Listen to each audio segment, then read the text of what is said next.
I'm not standing for this, and I am unanimous in that. Good morning, madam. Are you being served? But then they spotted my pussy and took off like that.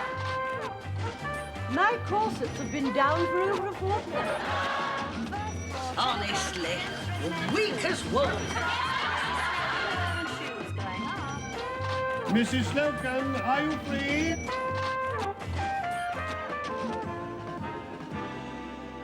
From the first time those lift doors opened, the viewers of Are You Being Served knew that Mrs. Betty Slocum was a force to be reckoned with. So is the marvellous actress who brought the character to life. And trust me, I should know. Hello, I'm John Inman, and it'll be my pleasure to guide you through the life and career of the irrepressible Mollie Sugden. This will be both a celebration of her brilliance as a comedy actress and a bit of a birthday bash, because, shh, don't tell her I said anything, but she recently turned 80. Joining me for the party will be Frank Thornton, Wendy Richard, Trevor Bannister, and Nicholas Smith. So settle in for plenty of laughs and memories as we pay tribute to the woman, the myth, the ever-changing hair colour, my very dear friend, Mollie Sugden. Like many British entertainers, myself included, Mollie's roots lie in the north of England. She hails from a small village called Keighley, near the industrial city of Leeds. It didn't take long for this Yorkshire lass to discover that she wanted to make people laugh. More important, she found out early on that she could make people laugh. When I was 4 years old, some older children took me to a concert in the village hall, and a lady there said a little sort of poem. It was only about 2 or 3 minutes long, but I thought, oh, I could do that. I can remember that. So when I got home, I tried to tell my parents, but they were all busy talking, grown-up talk, and nobody took any notice. So I, all right, never mind. Well, at Christmas, we had a family party. By this time, I was 5 years old. And there was a sudden lull in the conversation, and I said, I can do something. And my mother said, she can't do anything. And they said, oh, let her. So they stood me on a chair, and I said this piece. And in all fairness, it does have quite a good tagline. And everybody laughed. And I thought, isn't that wonderful? You can make people laugh. And I've never forgotten that moment. Mollie studied acting at the Guildhall School of Music and Drama. After roles in repertory theatre and on radio, she began her television career and soon met someone who would become very important to her. Legendary writer, director, producer, David Croft. He gave Mollie her first notable role when he cast her as Wendy Richards' aunt in the sitcom You and I. I mean, we're going down to the coast. Well, how nice. Brighton? Oh, nothing so common. Hove. Yes. Where's that plumber? He's inside. Well, he better come out again, drenching him like that, right in the middle of doing my lavatory. There were also appearances in one-off comedies aired by the BBC under the name of Comedy Playhouse. Following the taping of one of these, David paid Mollie a visit. After this tiny, tiny part in this Comedy Playhouse, he came into my dressing room as usual and said, thank you very much, that was lovely. And he said, oh, by the way, we've written something specially for you. Oh, I said, what? He said, you'll know when you get the script. And a couple of weeks later, I got the script. And you all know what that was. Are you free, Captain Peacock? The pilot for Are You Being Served was recorded in 1972, but the first set of shows wasn't filmed until the following year. Here, what's this? Look.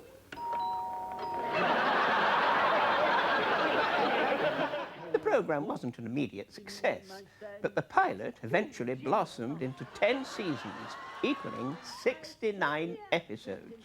Britain, and later America, became addicted to the weekly antics of the staff at Grace Brothers department store. That included Mrs. Mary Elizabeth, Betty, Jennifer, Rachel Yiddle, Abergavenny, Slocum.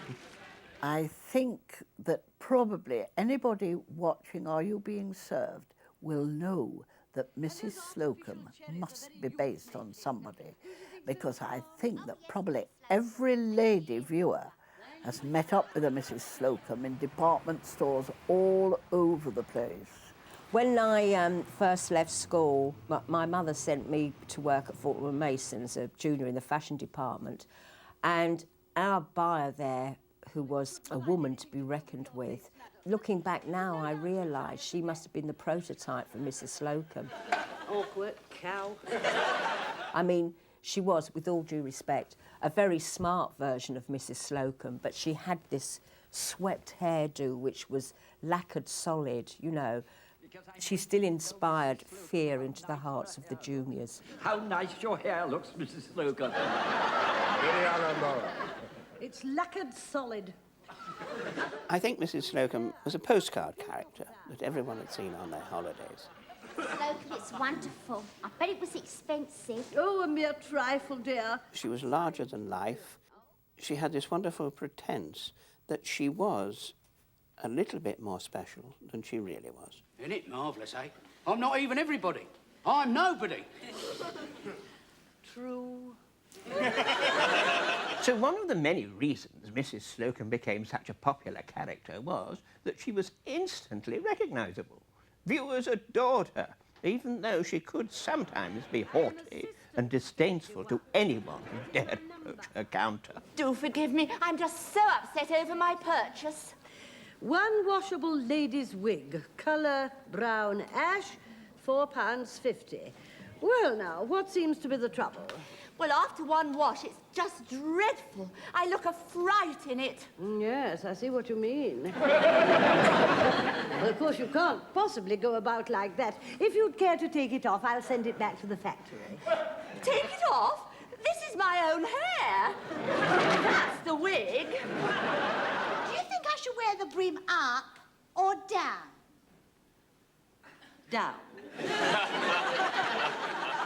And you really think that this type of corset will keep my figure under control? Well, the stiffness of the best quality whalebone. Yes, but will they be strong enough? Well, they're strong enough for the whale.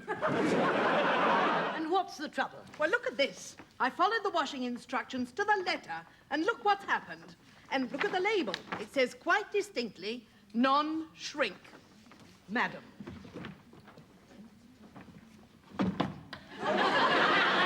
I have here the identical garment. There, you see, compare the labels. The label hasn't shrunk. You can't have a refund. Well, I assume that the instructions apply to the cardigan. Did you? Well, hard cheese. Well, in that case, I shall remember your face. And it wasn't just customers who might be afraid to approach her counter. The other employees at Grace Brothers were always at risk for getting an earful. She was departmental head of ladies' intimate apparel and didn't like to bow to authority. Mrs. Slocum. Captain Peacock, I do not respond to any man's finger. Mrs. Slocum, will you please accede to my request? In a word, not on your Nelly. It's exciting, isn't it? You can feel the tension mounting. Then I shall make an adverse entry in my book. Mrs. Slocum, truculent and impertinent. Captain Peacock, I may have been truculent, but I was certainly not impertinent. I've already entered impertinent in my book. Oh, well, in that case. But what are you going to say? Give us the money, juggies, or else.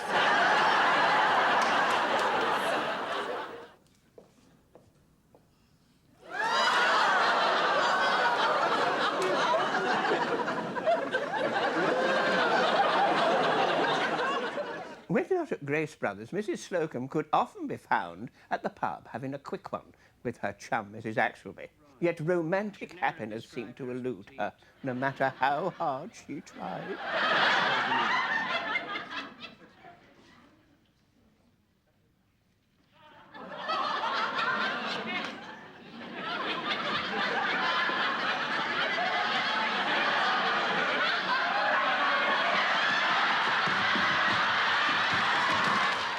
extraordinary thing about her was Mollie was a very attractive woman. Absolutely. So why did Mrs. Slocum never have any success with men?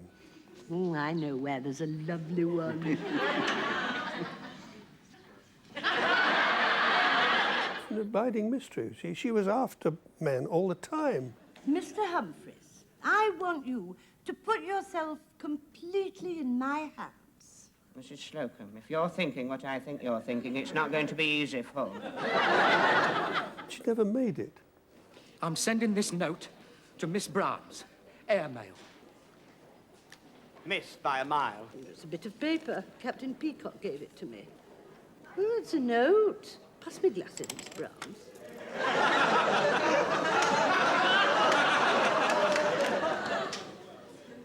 Dear sexy knickers,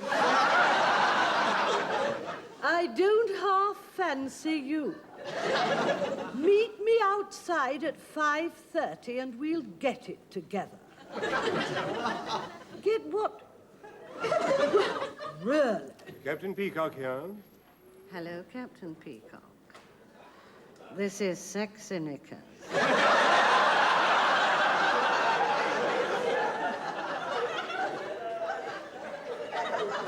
Would you mind repeating that? This is Sexy Knickers. That's what I thought you said. I beg your pardon, but am I speaking to a customer? Naughty boy. Customer indeed. No, I'm not promising anything, but I'll meet you outside at 5:30. How shall I know you? What do you mean, Alfie? You sent me the note. To whom am I speaking? Do you mean you really don't know? I've no idea. Thank heaven for that. Looking back, I don't think it would have been right for Mrs. Slocum to have a boyfriend. Oh, no, for her to have a boyfriend, you'd lose a lot of the desperation. You would, absolutely. You don't know me. I spotted you at the squash club last night. She was either widowed or divorced. I suspect divorced, actually. Yes. I suspect there's a timid little man who couldn't take it any longer and ran for his life. Yeah. But that's something that we never went into in any great depth in our characters in the series. And maybe that was a good thing, really, because it left the imagination open to so much more. I'm 21 with blue eyes, long blonde hair, a tiny waist and a 40-inch butt. Mrs. Slocum. Goodbye, Ethel. Writers Jeremy Lloyd and David Croft thought it best not to give Mrs. Slocum a boyfriend or a husband. But on the other hand, they did provide her with a few very close calls.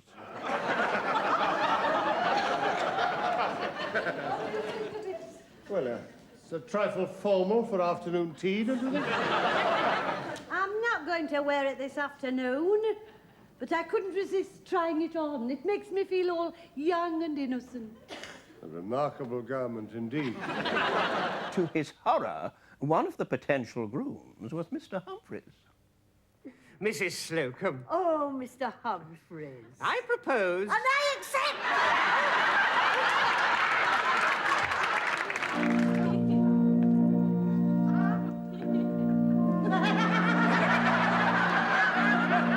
Leave yourself, Mrs. Slocum. So, without a man in her life, what did Mrs. Slocum have to rely upon for comfort? In some cases, it was the bottle. How can I take a discreet nip out of a whole bottle of brandy? I meant a miniature. Can you put a drop of it in something? Yes, pass me one of those dummy perfume bottles. No, but that one at the top with the spray on. Now put it there. Mrs. Slocum, it's free if you want to go.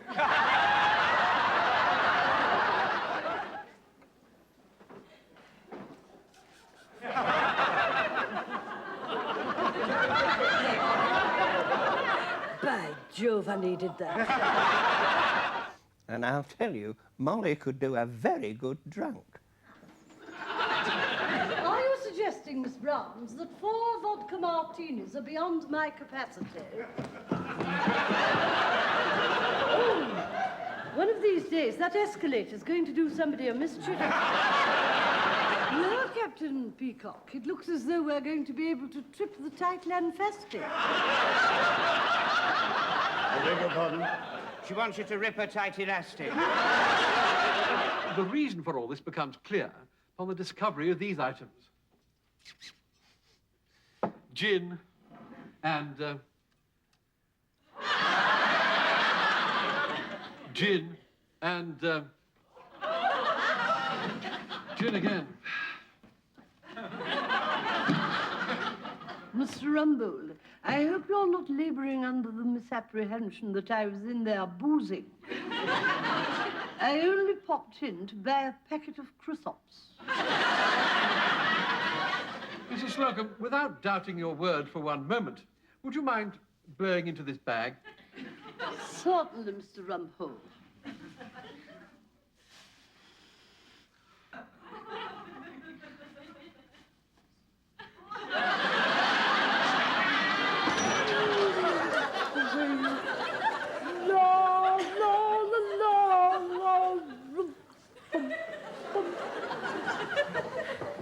Do you know, I think this hat's too tight.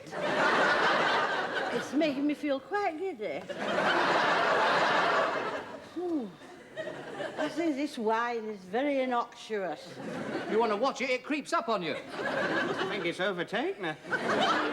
Mrs. Slocum also got comfort from her cat, which she always referred to as her pussy. Today's the day my pussy comes of age. I mean, it's 21 years since you first had it. No. I mean, the least sign of danger, and my pussy's hair stands on end like... But they're all dogs. Is there no demand for mechanical pussies? Mr. Humphreys, leave my pussy alone. Poor Tiddles never got much airtime on the show, yet managed to become one of its most memorable characters. The things about the script was that jokes were a bit naughty, but these double entendres were done with an air of innocence to ensure that they were never offensive or obscene. Still, some of the things that came out of that woman's mouth. In fact, that's how I met my husband during an air raid. The bombs were raining down, and I saw his face lit by an incendiary. He threw me on my face and said, "Look out, here comes a big one." We were over £600 down again last week. Trousers are at a complete standstill. You're lucky to get your tape up once a day.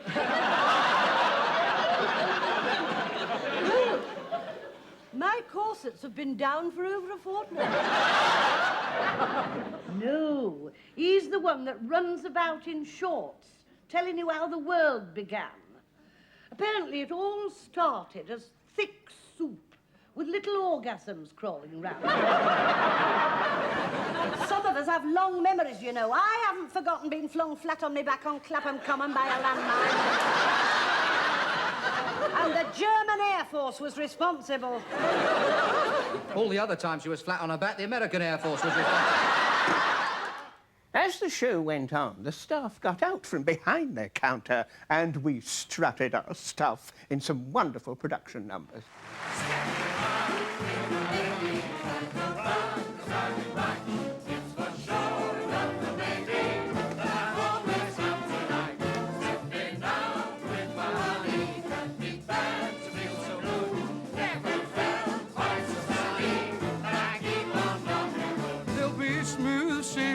I'm trimming my sails.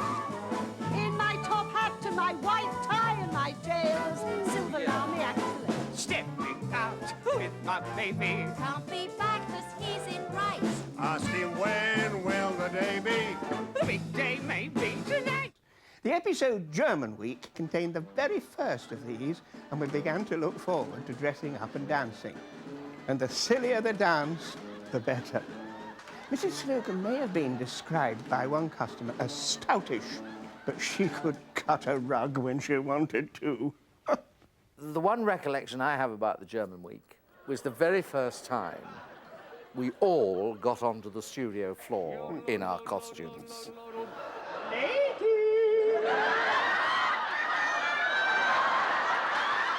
I just thought that was the funniest thing I'd ever seen. I mean,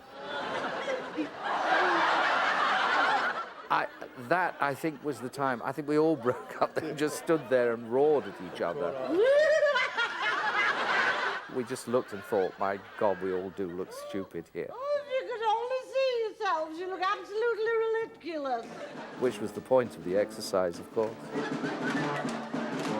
And of course, not being trained dancers, we had to concentrate like blazes. You don't do it like that. You're supposed to be gentle. I was gentle. I just went like that. You did not. You went like that. I did not go like that. Well, next time I shall go like that. In that case, I shall go like that. Two can play at that game. And Mollie and I got through the face-slapping bit. Seeing the clip again, I suddenly noticed that just towards the end of this, Mollie started to grin. She was going. At last, again, Mollie was going. Another reason viewers adored Mrs. Slocum was the extraordinary sense of style she brought to the floor of Grace Brothers. Mr. Humphreys always fancied himself quite naturally turned out, but Mrs. Slocum was more than a match for him, especially when it came to her hair. Yeah, well, that was my idea, because when we did the pilot, I saw it and I thought, I have never seen anybody look so boring in my life. And when David rang and said we're going to do a series, I thought, well, I've got to do something about my hair. And that was when I got the idea. And the first rehearsal, I said, David, do you think it would be a good idea if I had different coloured hair every week? And he went, that means yes. And so there it was. What I love about watching the old shows is when we became a success, when the BBC let us have a budget and you got as many wigs as you wanted, you didn't have to have that squirty stuff all over your own hair and have it washed every night. That was terrible for you, wasn't it? Well, it was because my children were still at school. They were only 9. And I'd have it bleached very light in order to show the colour. Yeah.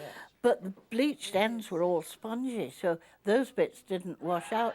And at the end of a series, there'd be red and green and pink and blue.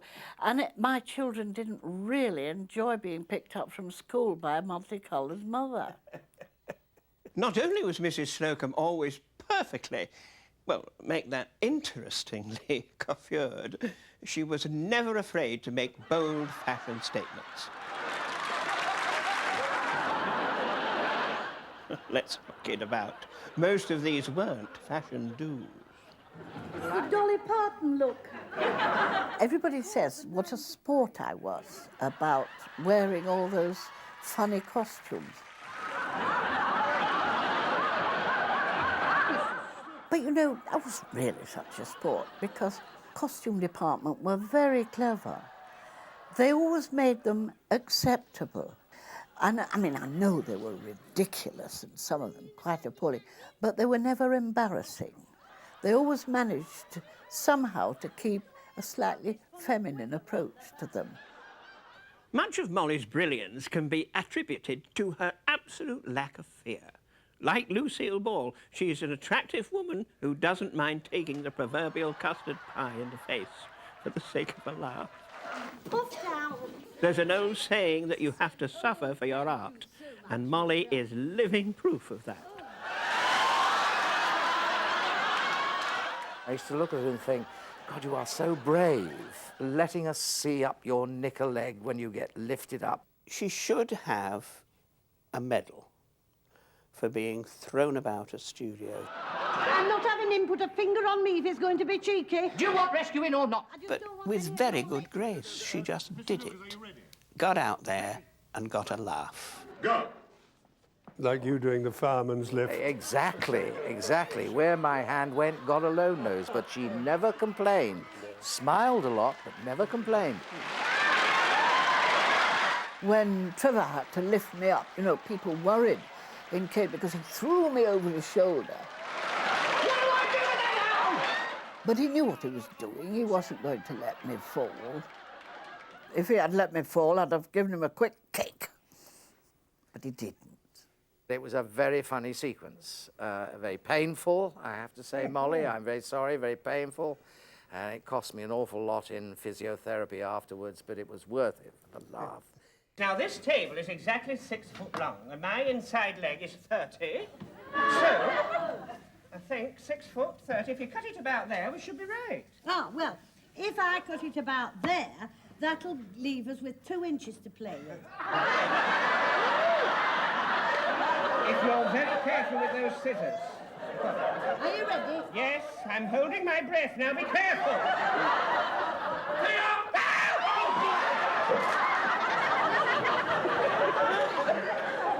Oh, blimey, you gave me a start. You nearly gave me a finish.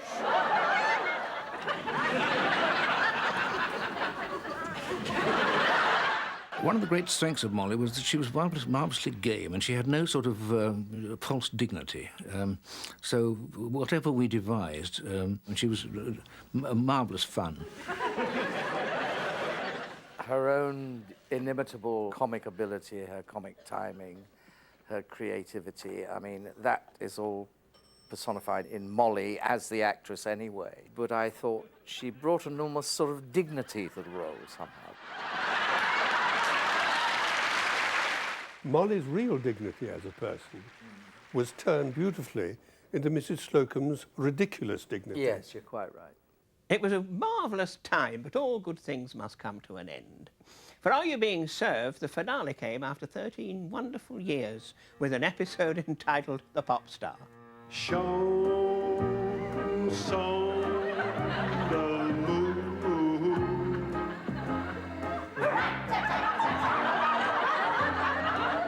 Play your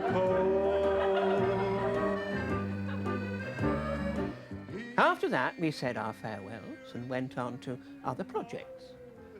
A few years later, however, we discovered that our rendition of Chanson d'Amour hadn't been au revoir after all. Monsieur Lloyd and Croft had another trick up their sleeve.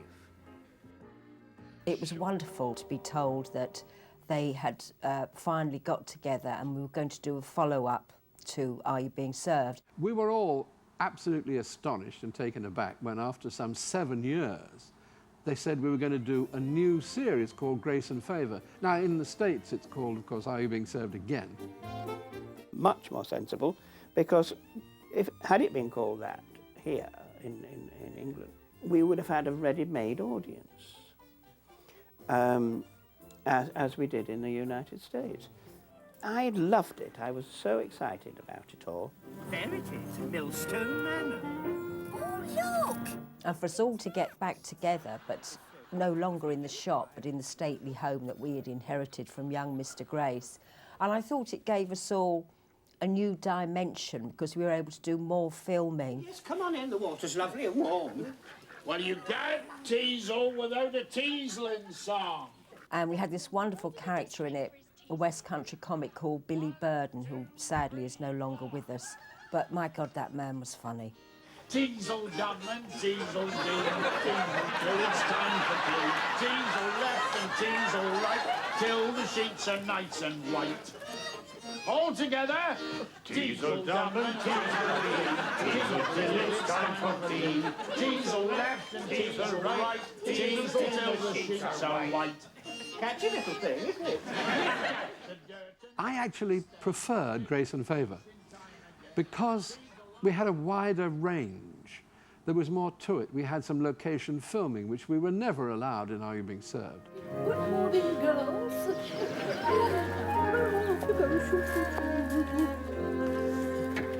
Do Don't be frightened. It's only me. Now, who's going to give me something nice for breakfast?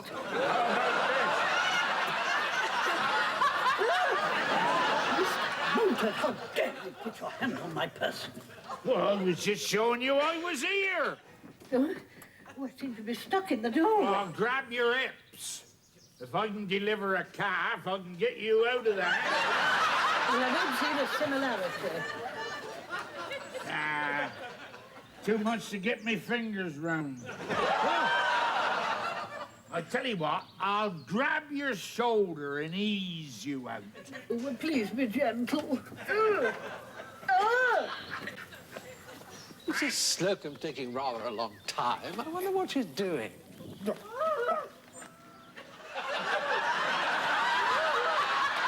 I think we leave her. When we came back together for Are You Being Served Again, it was like we'd never been apart. What's going on down there?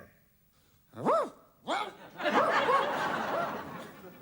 you ready, Mrs. Slocum? Yes, Captain Peacock. Go. We quickly got back into the character and resumed the same great working relationship. Probably all asleep. I said go.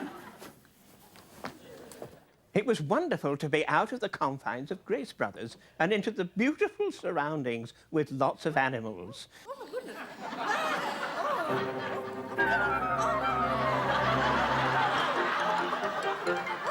Which, speaking of, well, you know that old adage about working with animals, don't you? Wretched scene stealers.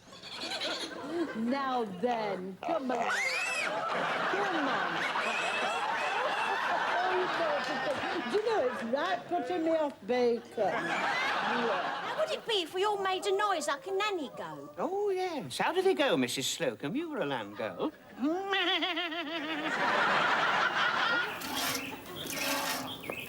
Mrs. Slocum, I had no idea you could do that sort of thing. Well, it's a knack, you know. I was evacuated during the war. Wait a minute.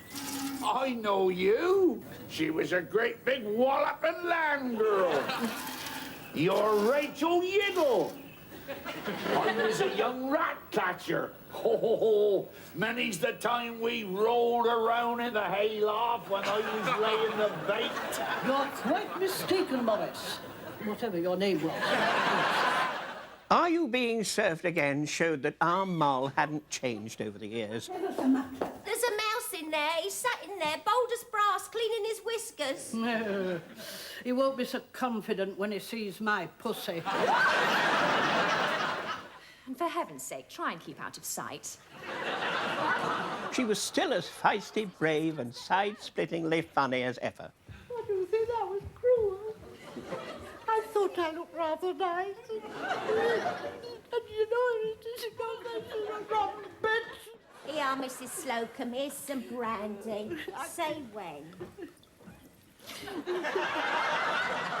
I haven't said when. The costumes, hair, makeup, and great scripts had certainly helped throughout both series. Good, that's right. But in the end, it was Mollie's innate comic genius that took what was on paper and turned Mrs. Slocum into a sitcom legend.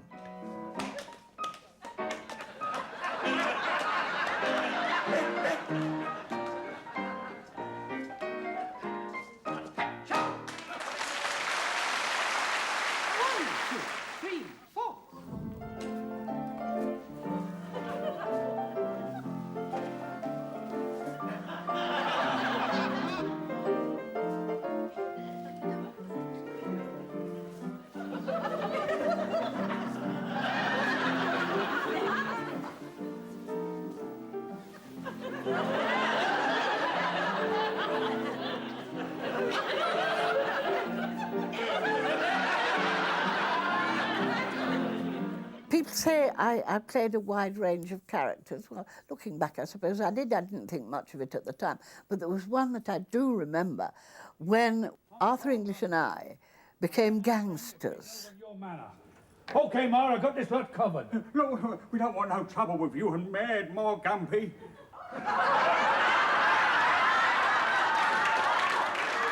For some reason, I decided to come up and sing sometime. Did you say trouble? You don't know the meaning of the word. Come down and see me sometime. Don't you mean come up and see you? No, I'll live in the basement. Well, when it was all over, Jeremy Lloyd said, I didn't know you could do Mae West. I said, neither did I. It just sort of came. So I suppose that's where all these voices and characters, they just were somewhere inside me ready to come out. Your face seems very familiar. The sound is hopeless. Give her the radio mic, Mr. Lucas. Yeah, put this on, Mrs. Slocum. What do I do with that? You put it down there. Down where? Allow me. If anything is to be located in my cleavage, I'll do the locating. Oh, it's dropped down. Wouldn't it be better if he shouted up her skirt? Nobody is shouting up my skirt saying they recognise the face.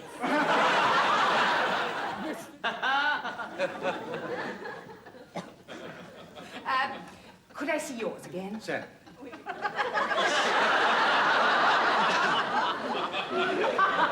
I think the whole cast of Are You Being Served brought something with them. That's why they were cast, because David Croft has this wonderful machinery up here, this memory of finding people and knowing exactly what they can do. And I'm sure he had Mollie at the back of his mind for a very long time.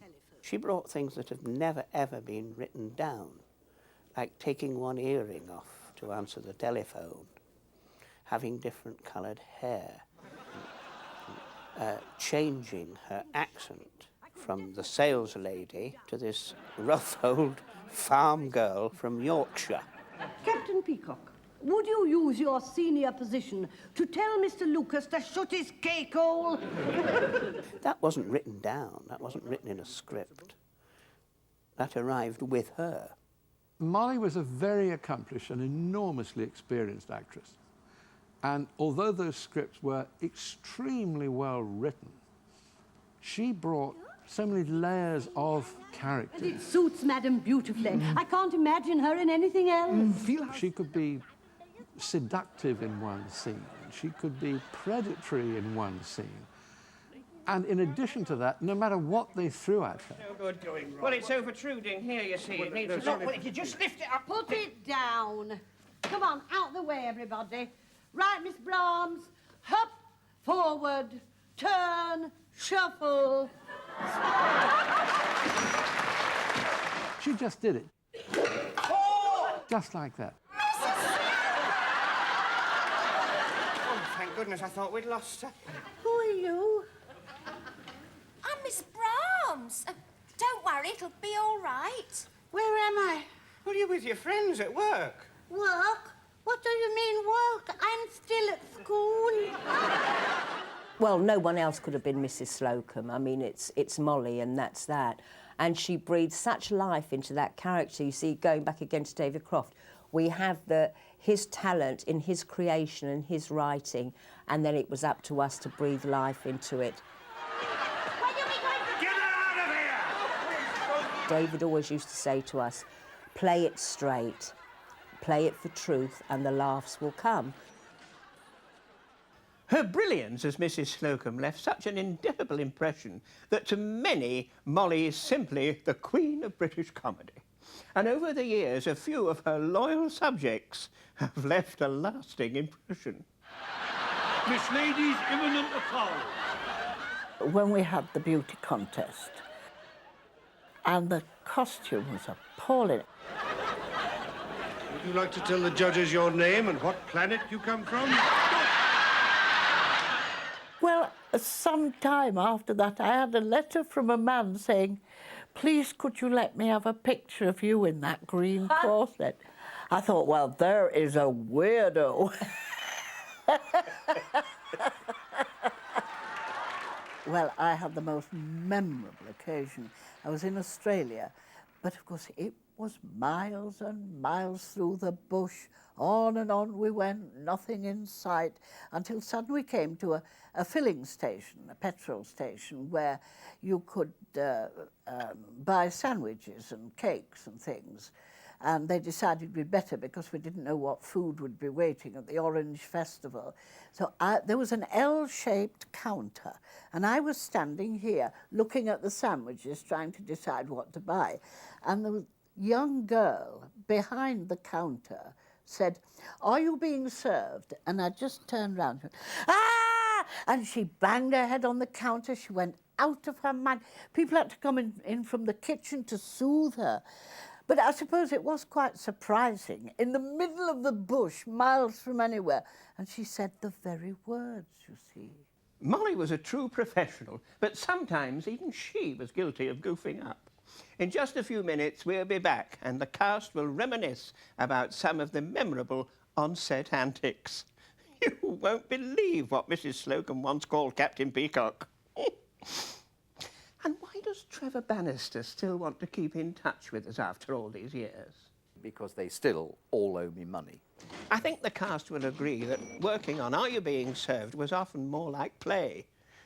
There was always plenty of laughter on the set. Yet when it came time for the cameras to roll, each one of us was the consummate professional. But here's a little cast secret. The earlier we were done, the earlier we could get to the bar. Sometimes, though, laughter came when it was quite unexpected, and everyone, Mollie included, found it a struggle to keep a straight face when the director yelled, "Action!" I remember one episode where Mollie's wonderful professionalism did crack. Go back to your counter and stand behind it. When I happen to look in your direction, raise your hand a little. If I nod, say, "Captain Peacock, are you free?" If I am, I will beckon, and you may then approach me. That is the correct procedure. Do I make myself clear? Yes, Captain Peacock. Because this infuriates her. That was quick. Shut up. So she gets all that enormous dignity that Mollie gave to Mrs. Slocum. And said, "Captain Freacock, are you P?" And there was a pause, and she went. She dissolved, so did the audience. Everybody fell about, you see. So, right, cut, studio, let's go again. So she stalks over and goes again. And I think she did about 2 or 3 more takes where she went every time. And, of course, the audience by this time were falling about. So eventually, about take 5, she gets it right. Are you free, Captain Peacock? Triumphantly, she gets it right. So the audience applaud. I said, right, cut, studio. Will you please not applaud or laugh? So can we go? So we get to take 6 before we got the thing in. Are you free, Captain Peacock? Oh, it was wonderful. I've never forgotten it. You wish to say something to me, Mrs. Slocum? Yes, Captain Peacock. I'm going to see Mr. Rumbold, so get stuffed.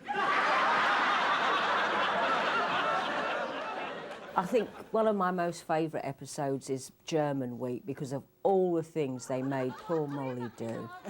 And I am laughing my head off. I'm paying no attention to anything that's going on. I'm just laughing. And then when they're doing the dance, I'm the only one out of step with everybody else because I couldn't get it together because she was being so funny. And that's true. And do you remember that one where Arthur Bruff came on pretending to be a director in the boardroom, and he had a terrible wig? Oh, when we all had to dress up to be members of the board of directors of Grace Brothers.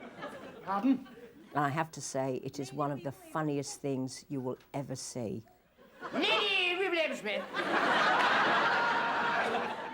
Trevor could not speak at the sight of Arthur in this wig. I had great difficulty in that sequence, in not laughing. In fact, I did laugh. Your name's... I just visibly laugh and don't try and control it. There's no point. as my shirt front kept rolling up and goodness knows what, at seeing Arthur Bruff with this awful toupee. Oh, do be careful, waiter. You've spilt some. Oh, I'm terribly sorry. I'm terribly sorry.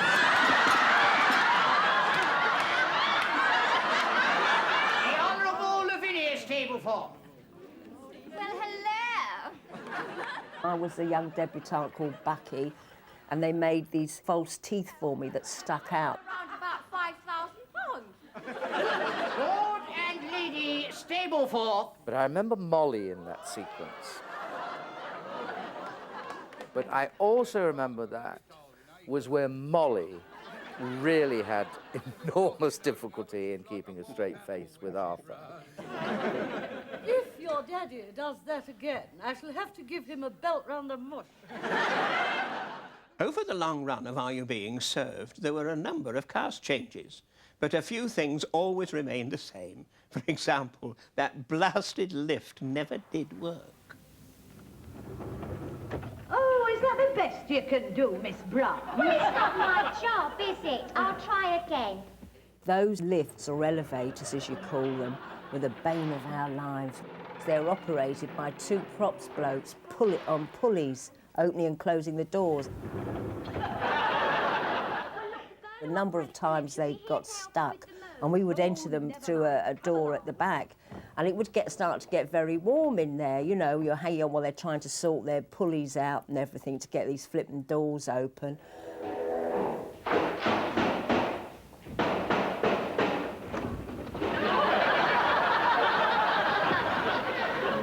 Anyone got a ladder? Honestly, is that the best you can do? It's the nearest I've been to it all morning. We got stuck in the wretched thing every time, especially when we were all in there breathing in a small space, and they couldn't get the pulleys to work. I mean, it was the most Heath Robinson contraption. And I remember it was saying, a dirty you bit of think string. after all these years they could have got it right? And we'd be standing while they pulled, and it was hopeless. No, they never ever worked. And typical, nobody is concerned with these human beings called actors that are stuck in an elevator, quite a tiny one, really. Yes.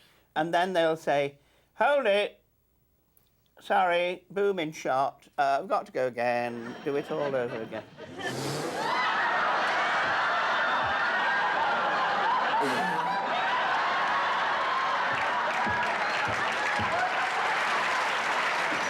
After working together for so long, we truly enjoyed each other's company. So another thing that never changed over the years was our tradition of last night parties. So we had last night parties galore, didn't we? We did. Until finally, it was the last one.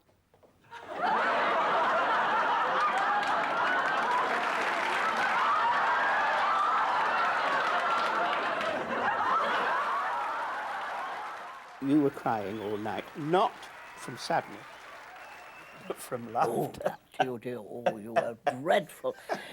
I had to have my eyelashes glued on again because I laughed so much. Oh.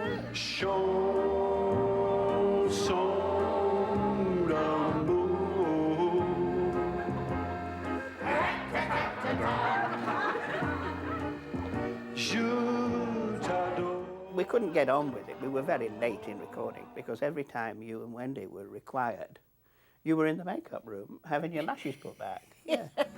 Each time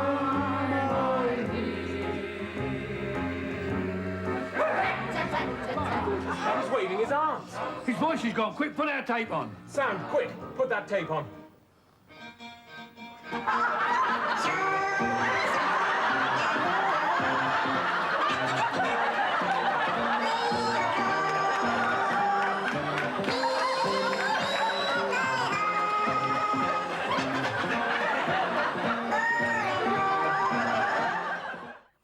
We were feeling a bit low, and Wendy said, "You will always be my friend, won't you?" I said, "Of course I will."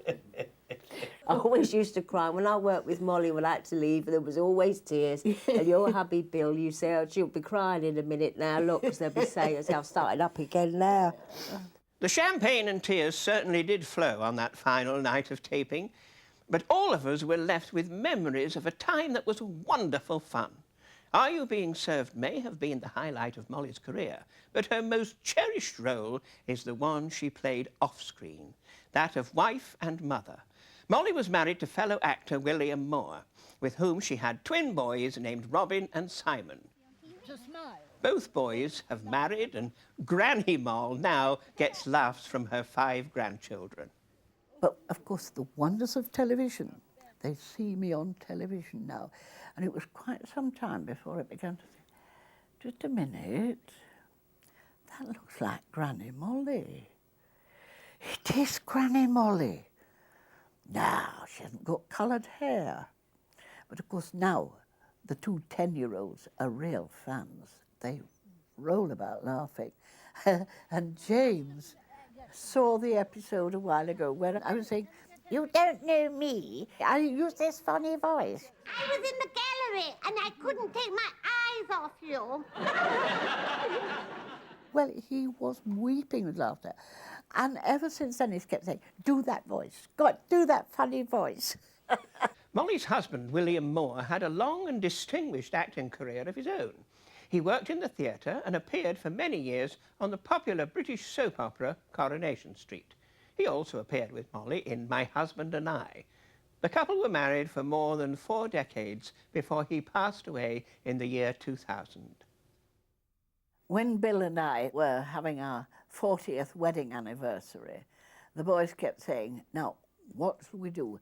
And then when the day came, it was that lovely picture with Bill and I on our wedding, a picture of us at our wedding, and then a picture of each of our boys on their wedding days, and then underneath all the 5 grandchildren.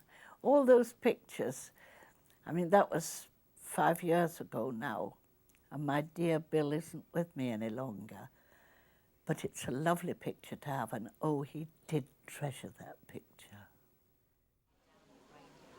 As Mollie enters her 80s, she now lives a quiet life in the country, surrounded by friends and family. Of course, when I say family, I also mean the family she created on Are You Being Served? Are we still in touch with each other? Yes, we are. In my case, for one particular reason, I'm still in touch with Mollie, Frank, John, Wendy, because they still all owe me money. No, it's true, Frank. No, seriously, we all got on very well, and it's always a joy to see everybody, and it's always a lot of fun to have us all together. There's an old saying that nobody likes a smart ass, and you cannot help but envy someone who's good at just about everything. But I have to say, this wonderful lady here, she is a wonderful cook. Her cakes, puddings, everything are to die for. Baby. She can garden, she's artistic, she can draw. You see, there's no end to your talent. Oh, it's true, she's marvellous and a good sport. Oh, no. Mollie Sugden is a wonderful actress, and I put her in a category of mother first, cook second, and actress third. It doesn't stop her being a marvellous actress, but no, I don't think Mrs. Slocum could do the things that Mollie Sugden does. Bring up a family and look after a cast, and be as nice, really. You know, now when I look back on my life, I think, gosh, you've been lucky. Because you've worked with wonderful people. And I mean, to round it all off, to be with Are You Being Served, and then Are You Being Served again. What could be better? It's all been splendid. And oh, I'm so glad you all watch.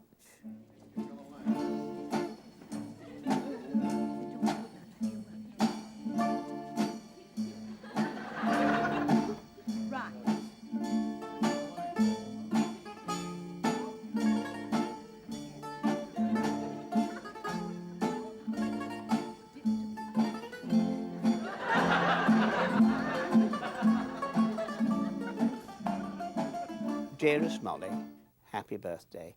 And many, many more to come. Because, you know, one cake's not enough. Happy birthday to you. Happy birthday to you. Happy birthday, dear. Molly, Elizabeth, Jennifer, Rachel, Abigail, Eddie, Happy birthday, Molly. I want Mrs. Slocum in here right away, immediately. We love her dearly. Absolutely adore her. Hold on to me, I think I'm getting vertigo. Be nice if there'd be another time too, wouldn't there? Mrs. Slocum, are you free? Mr. Harmon, play the music. Yes, sir.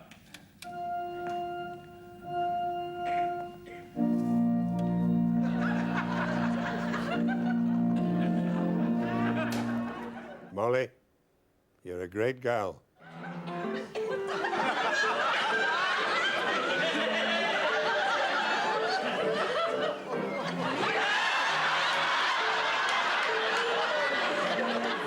It was great, Molly. Love you. That's it. I've got it. There. We've got a bit of a problem here. Love you, Molly.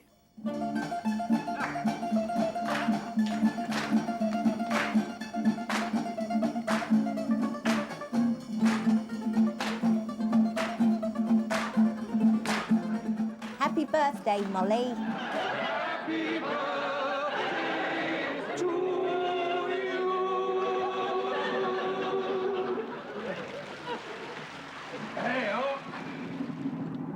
Here, and she says she hopes it's appropriate to the background of the person what Mr. Humphreys described.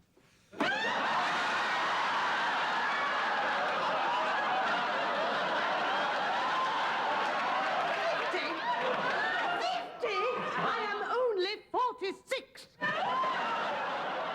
What could be better than to have worked with and known Molly for all these years?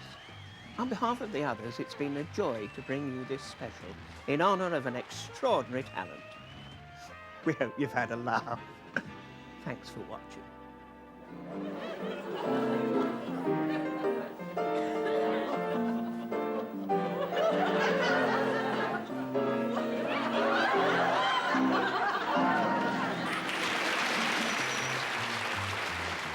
One gets a huge amount of mail from all over the world, but principally from America. And what's nice about it, I find, is that because you are continuing to show the program, and long may you do so, is that we now have whole new generations. Being a very attractive woman who doesn't mind making an absolute clown of herself and looking dreadful or silly or stupid. And of course, she has a great, which is so necessary in comedy, a great dignity. You know you've got a scene coming up with her. You've got to know every word because you know that she is going to know every word and every single thing that she's going to do. So that makes you jump, you know, and makes you work.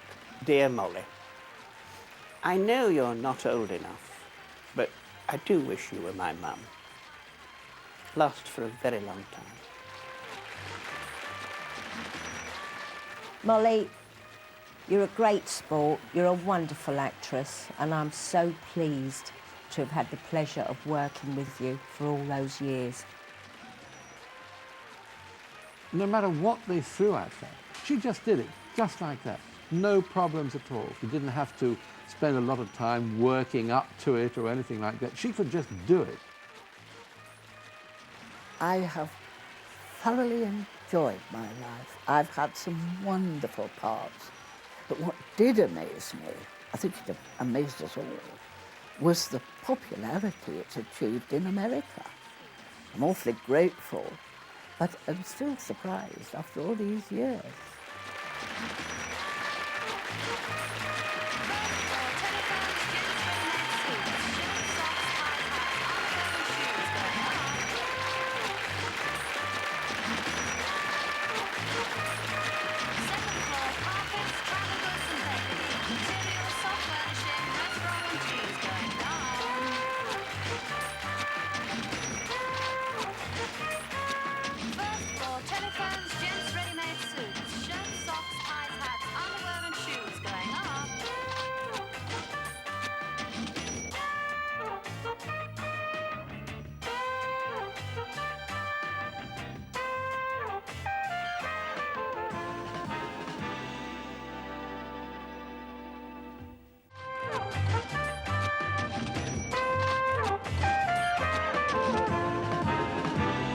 we had all worked for David Croft before, so we more or less knew each other anyway, knew one another anyway, and so virtually our characters were set.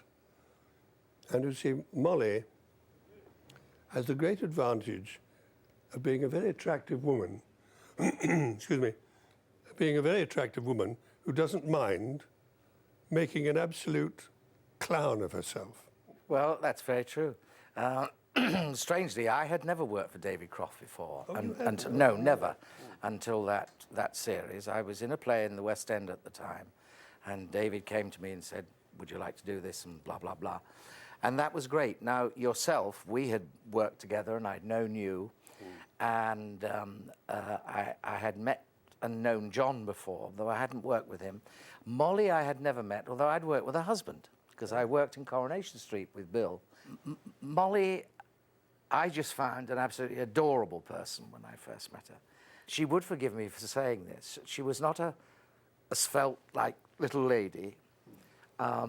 She was a lady of, a middle-aged lady of some proportions at that time. And, as you rightly say, a very attractive woman. But the great thing was that, as you say, she didn't mind making a fool of herself.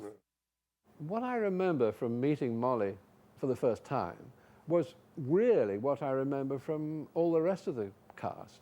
That here was an actress of obviously a great deal of experience. I hadn't had the pleasure of meeting or working with her ever before, but she could read the script at sight.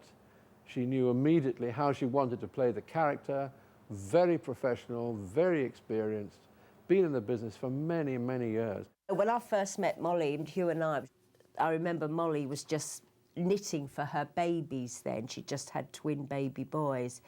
And, well, she's a grandma now, 5 times over. Actually, I think you were about the only person I didn't know. Oh, that's right. I was the only one I'd never heard of. I was, because I'd seen you on the television in Coronation Street and Jimmy Clitheroe's mum, I think you were, weren't you? Yeah. All manner of things I'd seen you. I knew who you were. I'd seen Wendy behind a checkout in some soap or other that she was in. I'd seen Trevor in The Dustbin Men. I'd seen Frank in Square World. And there I was, thrown into this rather dirty church hall rehearsal room with all these people who really were quite well known. They were quite famous, except for little John, who'd just finished a pantomime in Coventry, and I arrived and was sort of thrown into it all.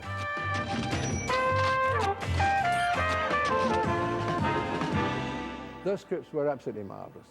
Most television that I've done, you have to spend days rewriting the thing to make it the sort of thing that human beings would ever say, the sort of things that your characters would ever say. But in this case, we hardly ever changed a line. Oh, they did write funny things. Yeah, well, good writers, really. Yes. We did appreciate them very much. I gather, too, from David that they laughed a lot when they were writing it. Well, I've heard that they impersonated us. Oh, I'd like to have been a fly on the wall. So would I. But if you remember, Moll, it was so easy to learn. Yes. So if they impersonated us, they would be speaking our language. They would be speaking in our tongue, as it were. Yes. The relationships was the all-important thing, and the way we interacted. And from my own character's point of view, I was, shall we say, a young whippersnapper, not so young a whippersnapper, in this rather old-fashioned setup of this store. As far as Mrs. Slocum was concerned, to me, I think she just embodied the rest of this ridiculous old-fashioned setup in this store. She was the female equivalent to me to Captain Peacock, which was a rather silly old-fashioned lady that I didn't have an awful lot of time for. That isn't to say I disliked her, but I just found very irritating and very boring, and as I did the whole job, probably, really, which was why I at every opportunity, I tried to sort of prick this pompous balloon, as it were, and was always taking the mickey out of her. which is not to say that I didn't like her, because Lucas wasn't a cruel person in that sense. I think Mrs. Slocum was very vulnerable, and she always wanted to be better than she was. And of course, I think people were always ready to knock her down a bit because she was always trying to be so superior. But you see, the nice thing was that she didn't really realise that they were all getting at her. She blithely went on, assuming that everything she did was fine. So it didn't really matter in the end. Peacock's attitude, I think, there was very little, I think, personal consideration. He was so bound up with his own position, and he treated everybody according to that position. So Mrs. Slocum was his junior, he was her boss, and that was really what it amounted to. I think the relationship between Miss Brahms and Mrs. Slocum was a love-hate one, really. But I think probably more love than hate, wasn't there, Molly? Oh, yeah, I think they were good friends. And because I think Mrs. Slocum needed Miss Brahms to tell things to. Oh, definitely. Because I think she was a lonely woman. Yeah, yeah. But, of course, it worked the other way. If Miss Brahms said something she didn't like, then she pulled rank. That's true. Which wouldn't appeal to Miss Brahms. No. Now, I know what you mean, because Mrs. Slocum would always want to tell Miss Brahms about her and Mrs. Axelby popping down to the pub. And Miss Brahms would tell her about her boyfriend's failure to get too close to her, because she really was quite a straight girl, wasn't she? As far as being friends were concerned, I think Mrs. Slocum tried to advise Miss Brahms about men. Yes. But, you know, it didn't work, because I think Mr. Brahms knew far more than Mrs. Slocum did, because Mrs. Slocum was pretty naive. Well, I really think that Mr. Humphreys was very, very fond of Mrs. Slocum.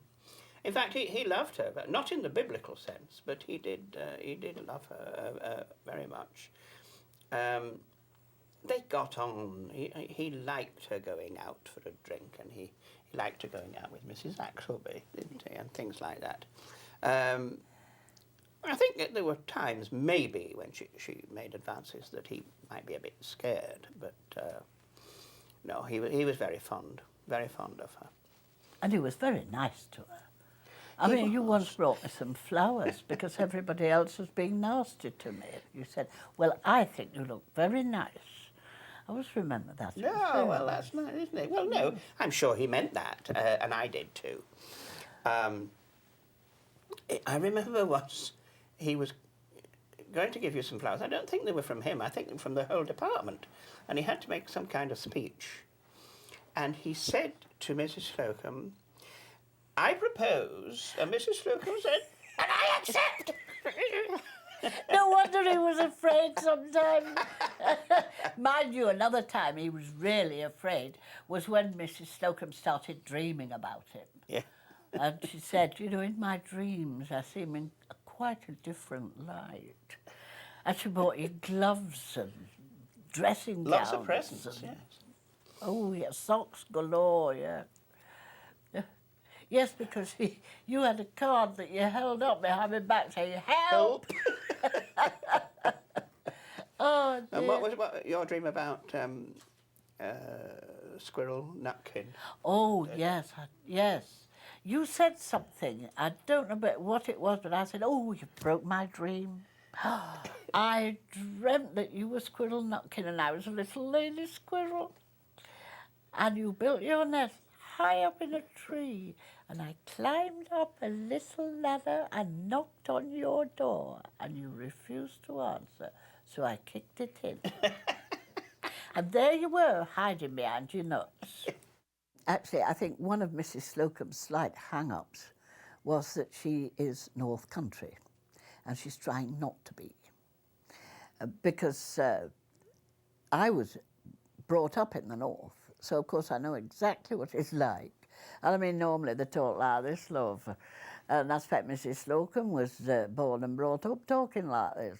But when she came to London, of course, that wouldn't do at all. So she puts on this rather grand accent, you see, to try to cover up the fact. But of course, nobody's fooled. And when she gets annoyed, she's inclined to slip and say to people like Mr. Lucas, "Shut your cake hole."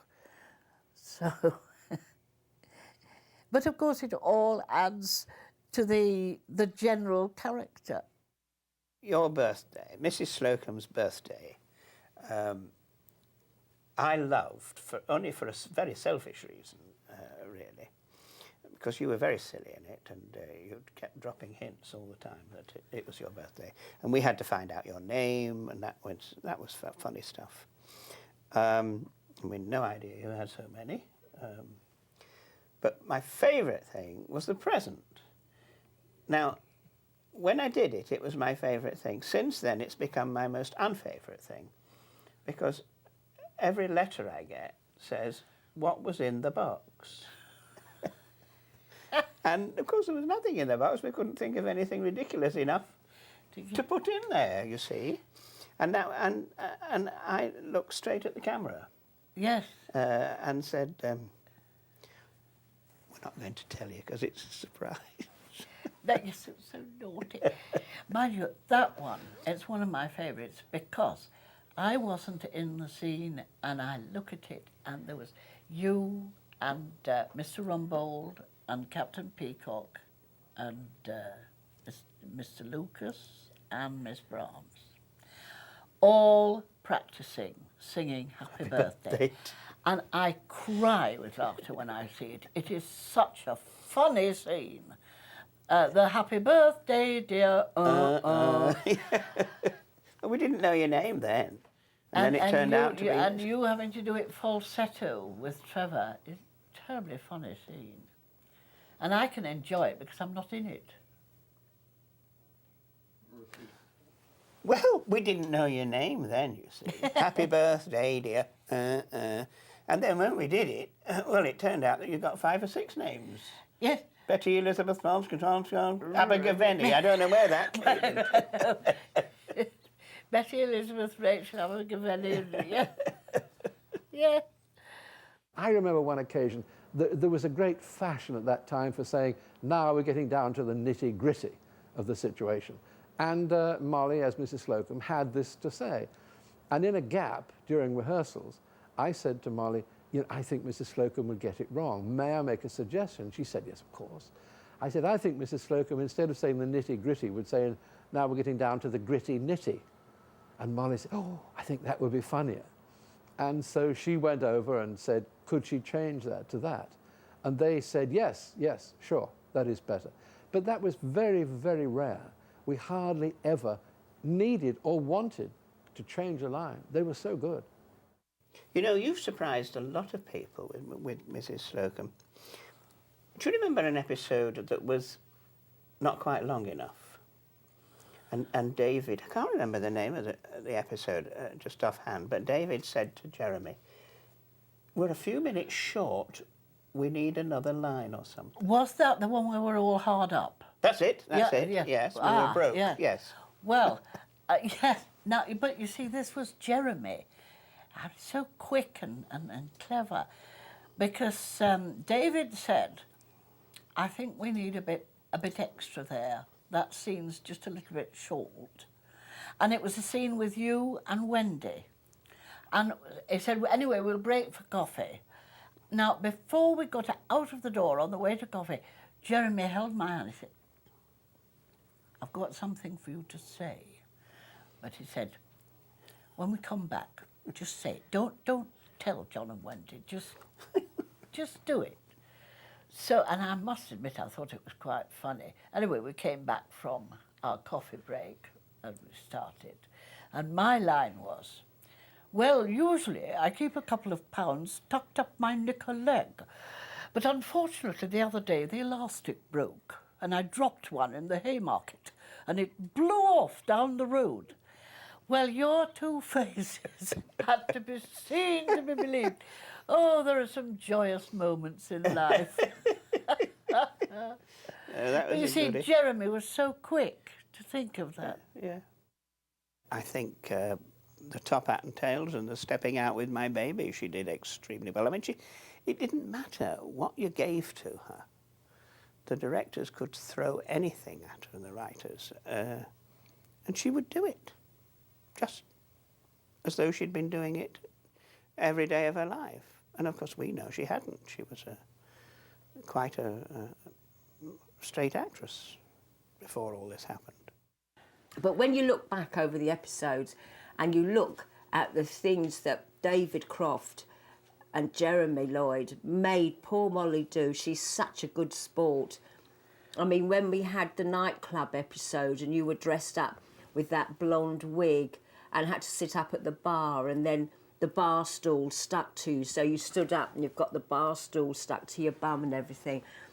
I mean, it was so funny, but for you to allow them to do that to you, Mollie, and all those enormous wigs and extra false eyelashes and everything, you're such a good sport. Well, I don't know, it was enjoyable, you know, wasn't it? It was fun. I think that was one of the best things about Are You Being Served? It was fun. And I think that's what comes over. Oh, yes. Oh, yeah, people say to me, oh, you look as though you were having a really good time when you were doing that.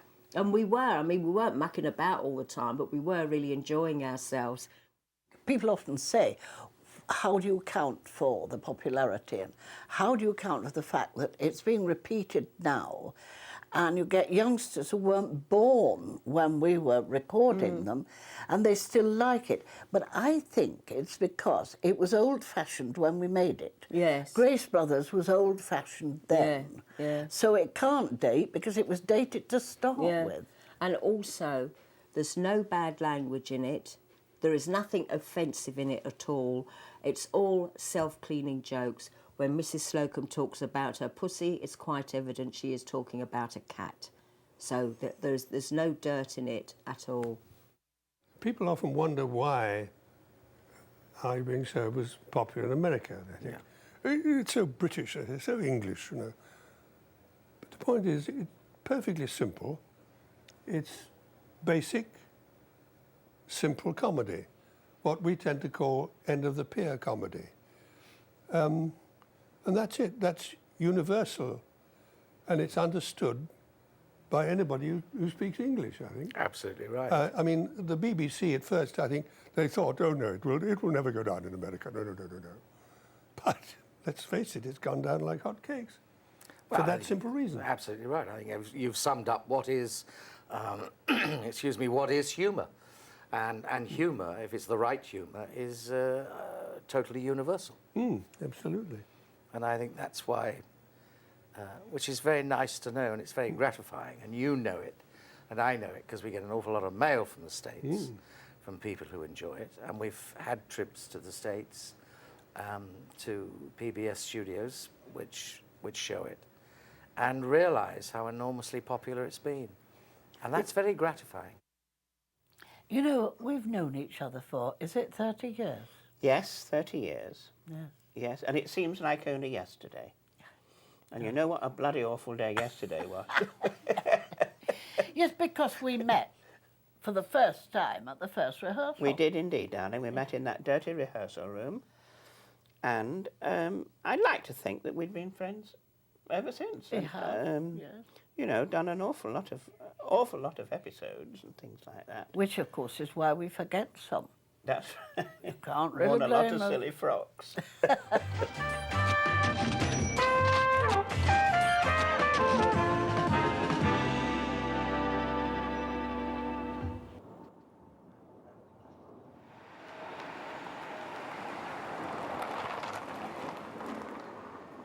You may remember the episode of Are You Being Served called Founders Day. It was when the staff made a big fuss of young Mr. Grace on his 80th birthday. Well, I never would have guessed that a similar fuss would be made over me when I reached that age. A party was held in my honour on the 21st of July 2002 at Gatton Manor, near Dorking in Surrey. This wonderful day brought back many happy memories. Wendy, John, Frank and Nicholas all came to help me celebrate. We've all remained close and never ceased to be amazed at how much Are You Being Served is still loved by fans all over the world. Another guest at the party was one of my dearest friends, Jean Parfitt. Jean and I have known each other since childhood, and she's been there throughout my entire career.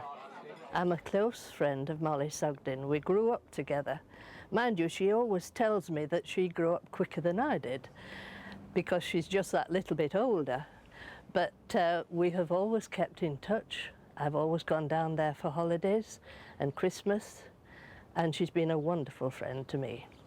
This house, this bungalow, was the first place that Mollie was born. It's a lovely bungalow. It's got such gorgeous flowers and gorgeous garden and the interior. She was here till she was 2 years old. And then they moved to Braithwaite. But the Braithwaite house has been pulled down since, but the village of Braithwaite is beautiful. And then she went to the Laycock School, the little village school, till she was 8. From there, they went to Park House.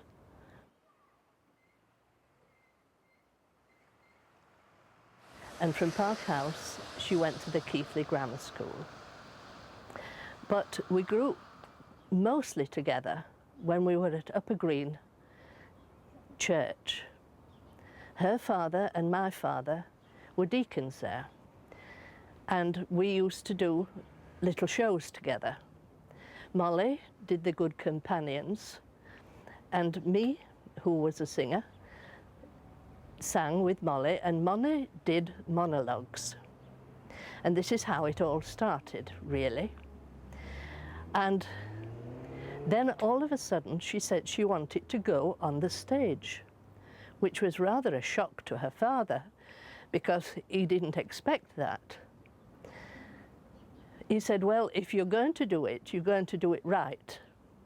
So she then went to the Guildhall School of Drama and Music in London.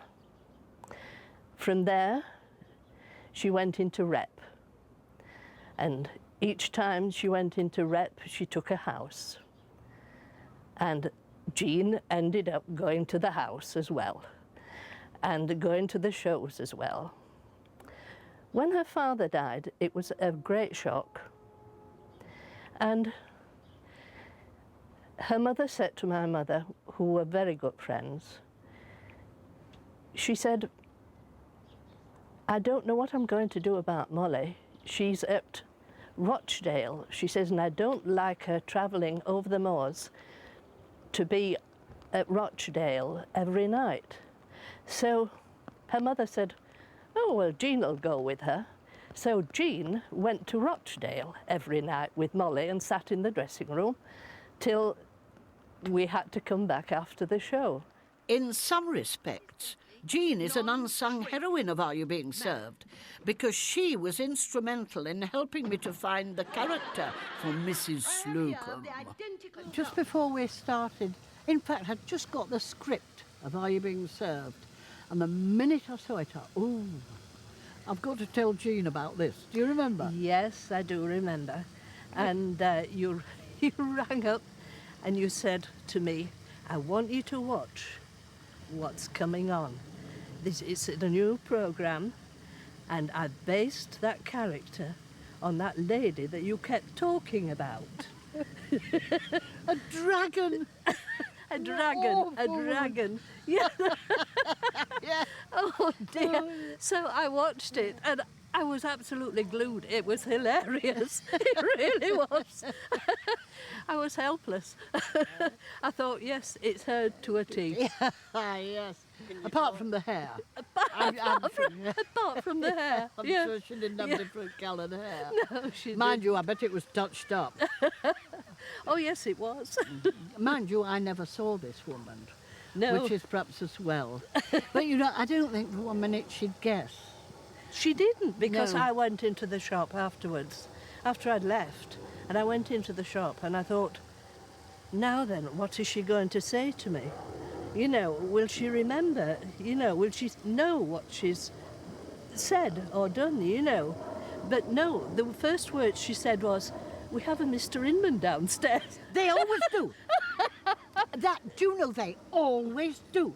And in menswear, they say, "We've got a Mrs. Slocum upstairs." Upstairs. Isn't that amazing? Yes. Yes. It really Oh, well, is. what a good thing they don't know. Yes. Well, we never see ourselves as other people see us, do we? No, like Robbie Burns. The gifting is to see yourselves as others see us. Yes, we never did. The best thing about my birthday was being surrounded by my sons, their wives, and my grandchildren. I wasn't the only one celebrating a birthday, though. My grandson, William, was born the day I turned 70, so this was something of a party for him as well. He is 10 today. Double figures. He was born on my 70th birthday. It was the Of best. course, I remember that. Well, you were at your 70th birthday, weren't you? Yeah, because I was working with Mr. Thornton, and they kept saying, "Has that baby arrived yet?" And when it was my birthday, I said, It arrived this morning and it's a little boy. My sons were born in 1963, and I'm very proud of them. My husband and I tried very hard to give them a normal upbringing, even though they were never quite sure what colour my hair would be when I picked them up from school. At school, you're always going to... people pick on anybody who's different. So I'm not going to say too much, but I think Robin was probably quite a good fighter at school, really, as I remember. I used to get practice at home with Simon and a bit of practice at school. Well, I think any young boy is always likes to appear a little bit independent. So being picked up from school is always an issue. You know, I know that my son now, who's only 9, but when my wife walks him to school in the morning, he doesn't want to hold hands anymore. But I suppose when Mum's got purple hair, it's even more obvious. Yeah. All they had to be was themselves to make us laugh. They were naturally very open, very humorous, and it was a lot of the little things they used to do. We had a Lakeland Terrier who was a very amusing dog, really, throughout our childhood. And Dad would play off him and exploit the nature of the dog. I think the only thing that we can say is thanks for being the best mum that, you know, 2 boys could ever have. Yeah. And indeed, really, for our grandchildren as well. Thanks for being the best granny. And here we are, stuck like lemons. It was a marvellous party, and I look forward to celebrating another important milestone in 10 years' time. And don't you be surprised if I even beat out old Mr. Grace and reach 100. Well, I hope to see you then. Thank you very much for joining me.